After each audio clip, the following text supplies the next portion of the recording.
சில பேர் வந்து பழைய பாட்டுக்கு லைக் பண்ணுற நிறைய பேர் இருப்பாங்களே, "ஏய் என்னடா பாட்டை கொலை பண்ணுறீங்களாடான்னுவாங்க." அவங்கெல்லாம் பயந்து அவங்களாம் ரசிக்க ஆரம்பிச்சிட்டாங்க. அதனால் எனக்கு கொஞ்சம் ஹாப்பி ஆகிடுச்சு. அதனால் டைலாக் பேசுகிற டைலாக் இப்போ நீங்கள் பேசுகிறீங்களே, இதை ஆமான்னு சொல்கிற வார்த்தையை நான் மிக்சிங் போட்டு லூப்பில் போடுவேன். ஓகே.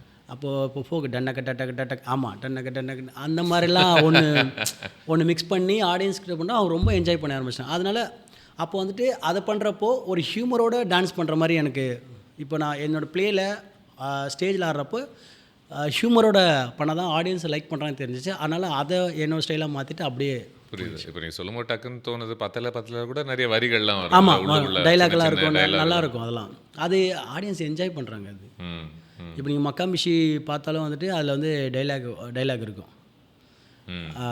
ஆடி முடிச்சோடனையும் முடியல மாமே அப்படின்னு திடீர்னு வந்துட்டு ப்ரோ அந்த மாதிரிலாம் இருக்கு. பாட்டு ஆரம்பிக்கும் போதே ஆல்மோஸ்ட் டைலாக்ஸ் மாதிரி தான். ஆமாம் ஃபால்ட் என்ன முறைக்கிறேன் எல்லாமே அது வந்துட்டு இப்போது ஜனங்க லைக் பண்ண ஆரம்பிச்சுன்னா அது ஒரு ஃபார்மெட்டாகவே மாறிடுச்சு. அது